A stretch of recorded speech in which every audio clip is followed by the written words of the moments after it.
अभी बस चंद लम्हों में ही जनाब हाजी शौकत अली साहब,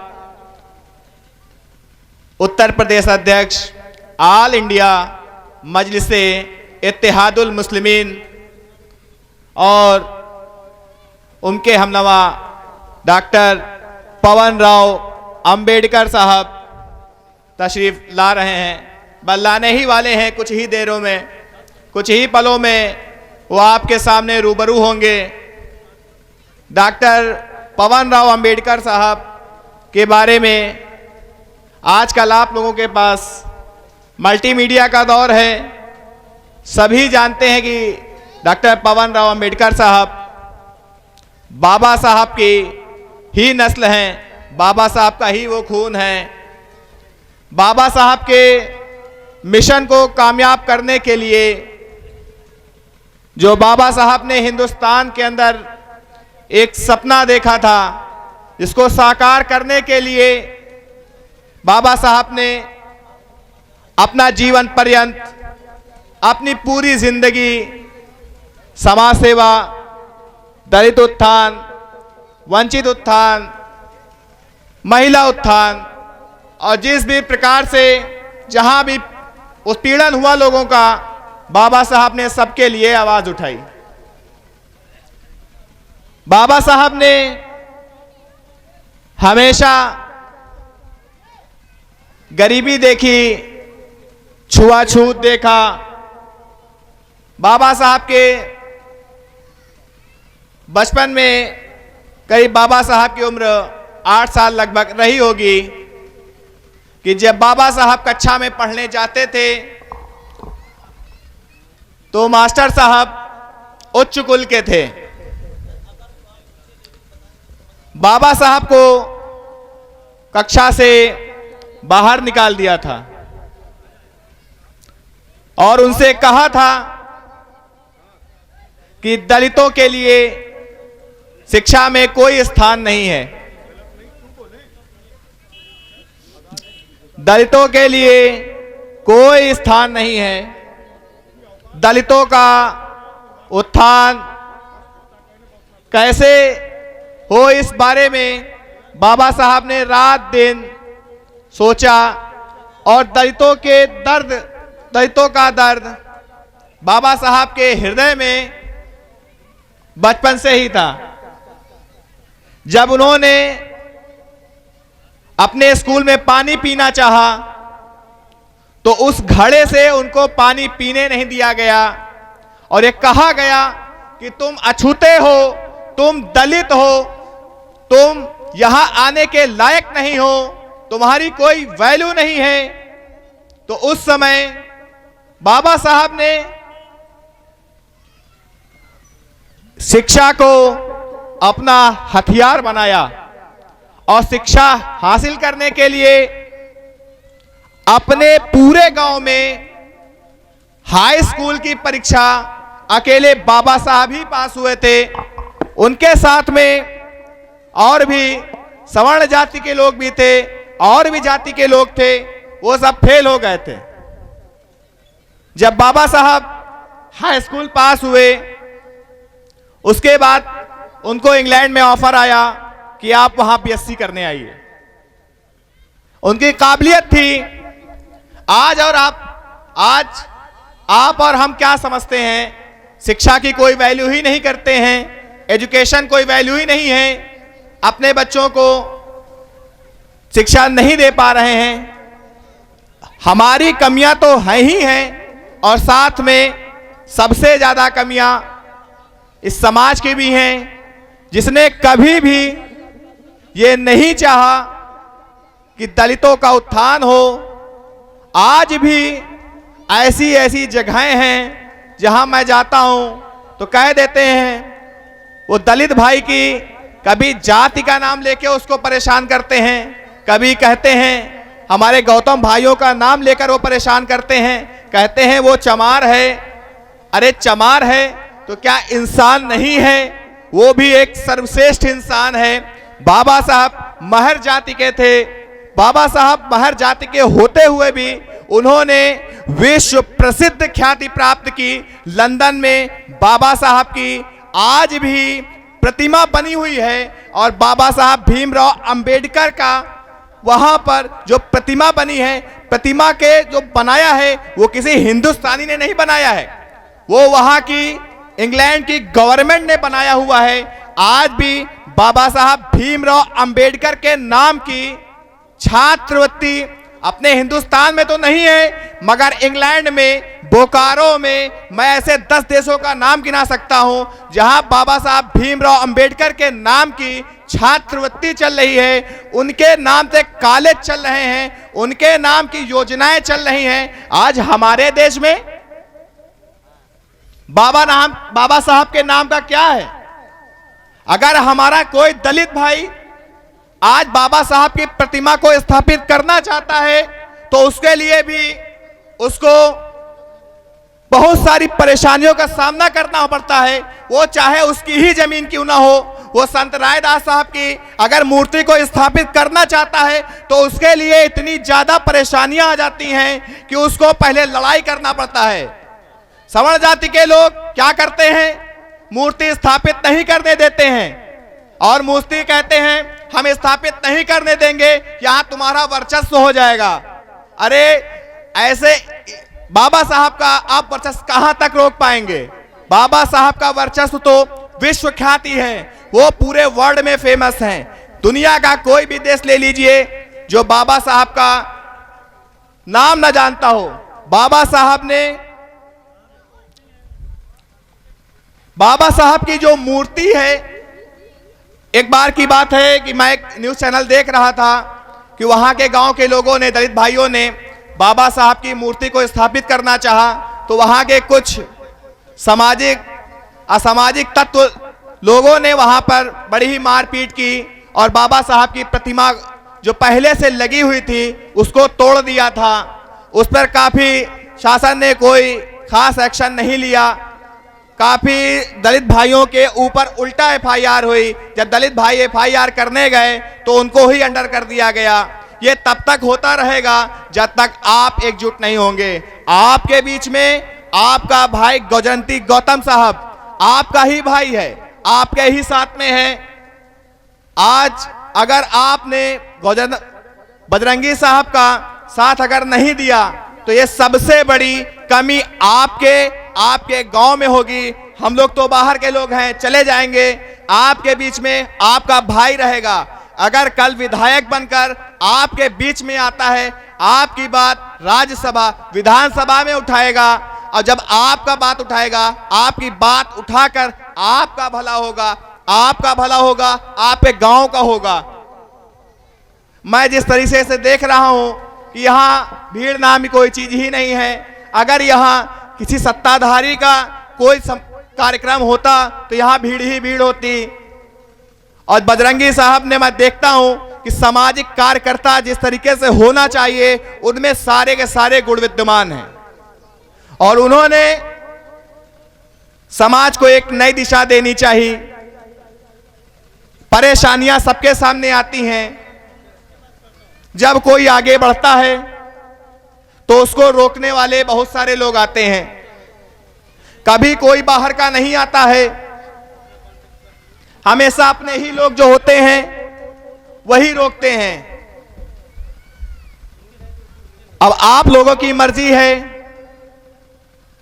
कि आपके बीच का विधायक हो, आपका भाई विधायक हो, आपके घर का विधायक हो या कहीं बाहर का विधायक हो जो कभी 6 महीने साल भर में आए, और या ऐसा विधायक हो जिसको आपने वोट दिया हो अपने खातिर के हमारा कार्य करेगा, हमारी बात को सरकार तक पहुंचाएगा और आपकी बातों को वो ना पहुंचा करके सरकार में जो है उसके साथ उसकी रणनीतियों पे चले, अपनी रणनीतियों को भुला दे।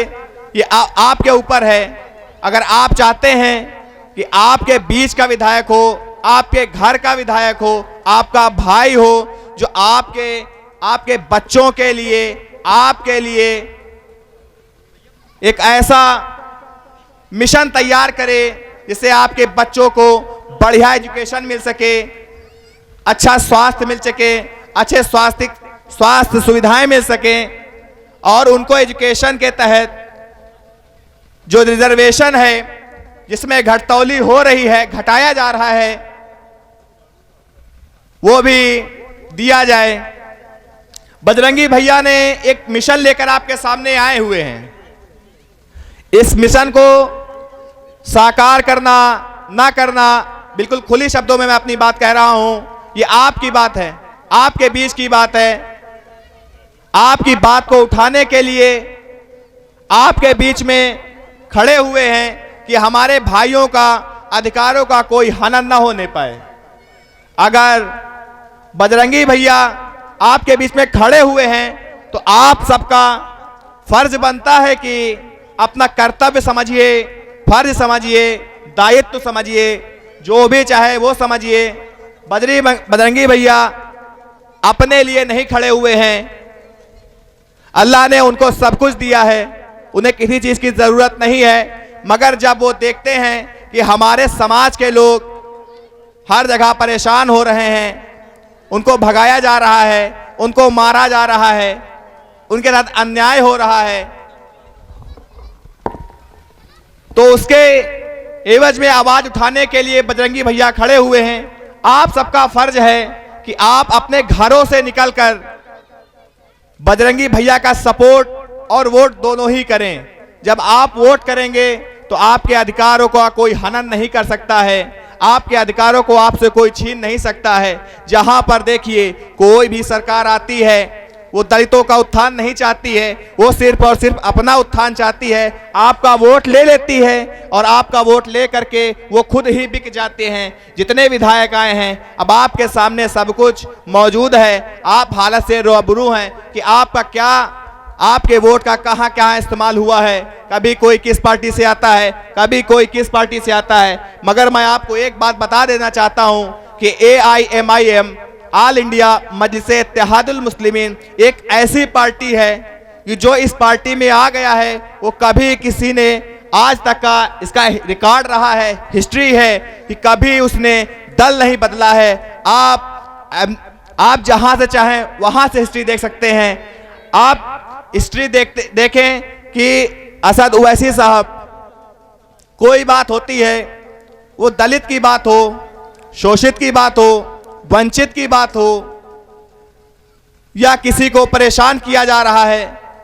आपने हाल ही में हाथरस की घटना देखी, कठुआ की आपने घटना देखी। मैं कितनी घटनाएं गिनाऊं, अब तो न्यूज़पेपर खोलो तो पर डे एक ही न्यूज़ आती है कि फला जगह दलित बहन का रेप हो गया, दलित भाई को सवर्णों ने पीट पर मार डाला, दलित भाई कहीं सौच जा रहे थे तो उनकी स्त्री के साथ दुष्कर्म कर दिया गया।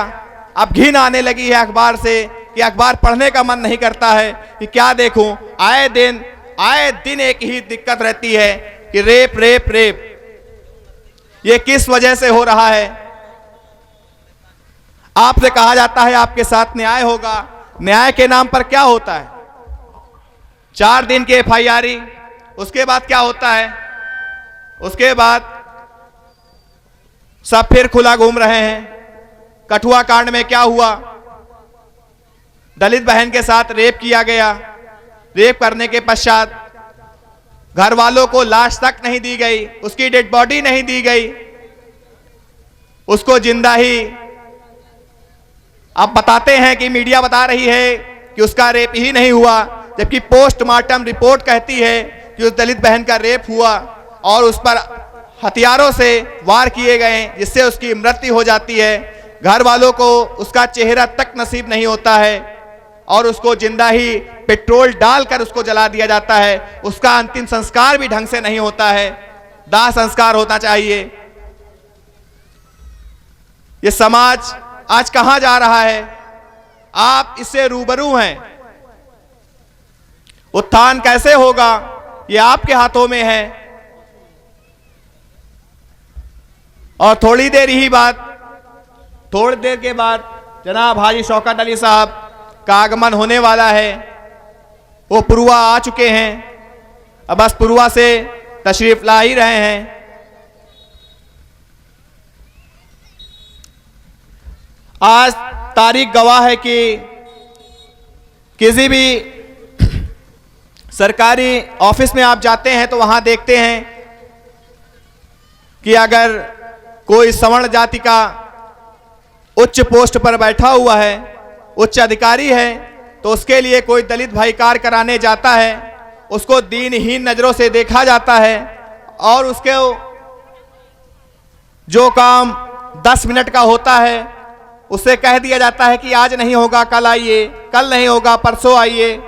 मैं आप लोगों से वादा करता हूं, अगर हमारी सरकार बनी, किसी भी दलित भाई का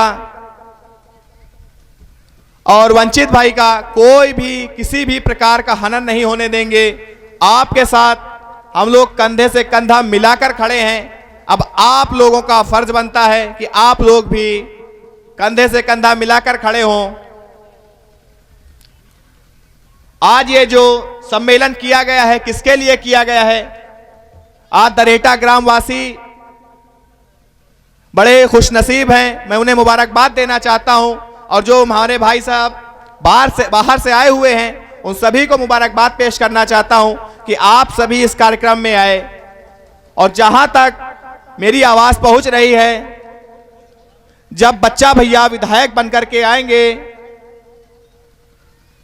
तो आप सबका विकास करेंगे, अपने घर का विकास करने के लिए नहीं आए हैं। हर तरह से बच्चा भैया आपके साथ कदम से कदम मिलाकर चल रहे हैं। आपका भी दायित्व है कि बच्चा भैया का आप लोग साथ दें। और जो लोग घरों में बैठे हुए हैं, मैं उनसे पुनः आग्रह करूंगा कि वो आएं और इस कार्यक्रम को सफल बनावें। इस कार्यक्रम में हमारे मुख्य अतिथि जनाब हाजी शौकत अली साहब और उनके हमनवा डॉक्टर पवन राव अम्बेडकर साहब बस थोड़ी ही देर में आपके सामने रूबरू होने वाले हैं। कल बाबा साहब का महापरिनिर्वाण है, जिसमें हम लोग ही क्या पूरी दुनिया उनको श्रद्धांजलि अर्पित करती है। क्योंकि बाबा साहब एक नाम नहीं, एक ब्रांड हैं। बाबा साहब ने दलितों के उत्थान के लिए संविधान में आरक्षण की सुविधा उपलब्ध कराई है। जो आज हमारे दलित भाई जॉब कर रहे हैं, नौकरी कर रहे हैं, किसी भी प्रकार का पेशा करते हैं, जो उनको आज़ादी मिली हुई है, आज वो बराबरी के हकदार में बैठे हुए हैं, वो बाबा साहब भीमराव अंबेडकर की ही देन है। बाबा साहब के वजह से ही आज सम्मान मिल रहा है। जब बाबा साहब भीमराव अंबेडकर संविधान को पेश करने के लिए संविधान सभा में 26 जनवरी 1950 को गए, तो वहां पर बहुत सारे हमारे भाई ने ऐसे बताया कि सवर्ण जाति के लोग थे।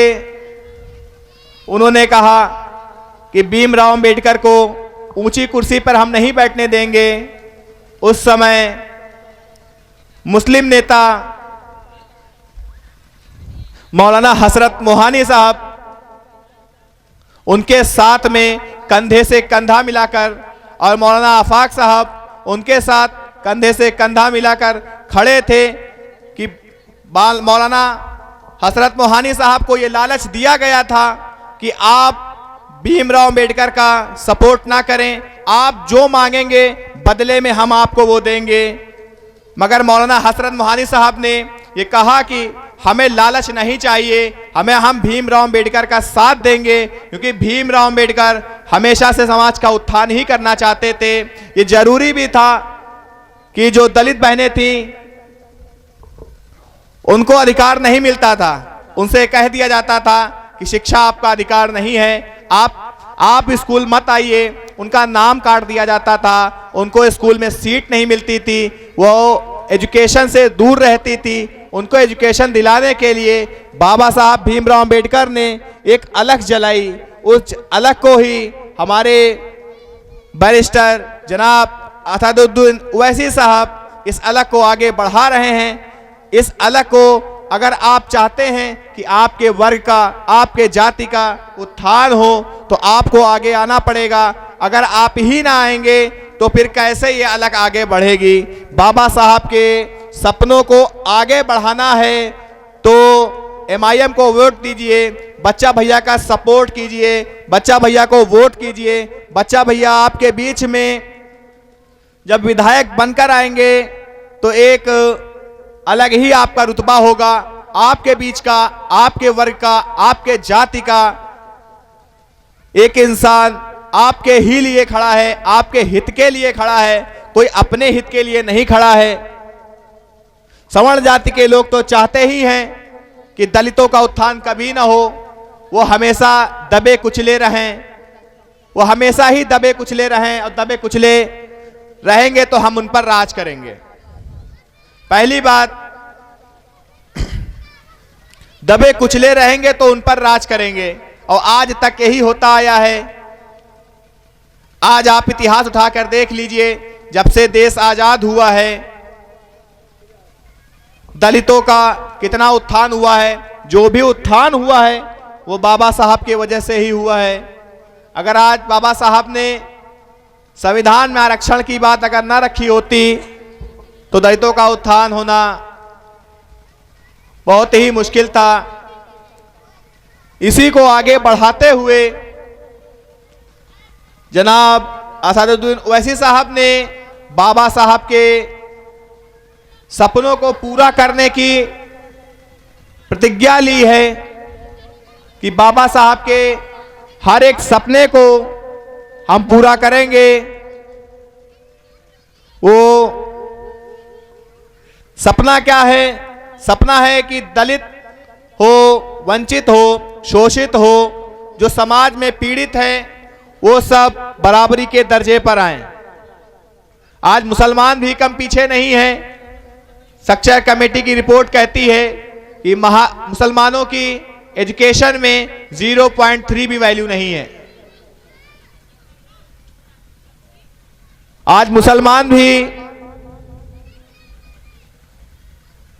बढ़ चुका है, अपनी वोट की ताकत को नहीं समझ रहा है। अपने वोट की ताकत को दलित भाई भी नहीं समझ रहा है। क्या आप अपना एक वोट एक दारू में, एक मुर्गा में, एक जोड़ी कपड़े में बेचना चाहेंगे? अपने भविष्य का, अपने बच्चों का भविष्य बेचेंगे? मैं जितने लोग बैठा हूं, जितने बैठे लोग बैठे हैं, चाहे वो स्टेज पर हो, चाहे वो सामने हो, मैं सबसे पूछना चाहता हूं कि अपने बच्चों का भविष्य क्या एक बोतल में, एक दारू की बोतल में, मुर्गा में, कपड़े में, पैसे में बेचना चाहेंगे? भाई क्या आप लोग बेचेंगे? अगर नहीं बेचेंगे तो हाँ का जवाब तो आना ही चाहिए। नहीं बेचेंगे। अगर आप नहीं बेचना चाहते हैं तो अपने वोट की ताकत को पहचानिए। यही आपका अधिकार है, यही संवैधानिक अधिकार है। अपना वोट, अपना कीमती वोट, ये आपका वोट नहीं है, ये आपका हथियार है। इसे हथियार समझिए, एक वेपन समझिए। शिक्षित हो जैसे बजरंगी भैया शिक्षित हैं, सक्षम हैं आपकी बात उठाने के लिए। और हमेशा मैं देखता हूं कि बजरंगी भैया, मैं देखता हूं कि किसी भी प्रकार का आपके बीच में, आपके भाइयों के बीच में किसी भी प्रकार का कोई अन्याय होता है तो बजरंगी भैया हमेशा खड़े रहते हैं कि किसी प्रकार का कोई अहित ना हो। आज बजरंगी भैया ने इतना बड़ा प्रोग्राम रखा है और आज बजरंगी भैया को कामयाब बनाना है, ये आपकी जिम्मेदारी है। तो क्या आप लोग अपने दायित्व का निर्वाह करेंगे?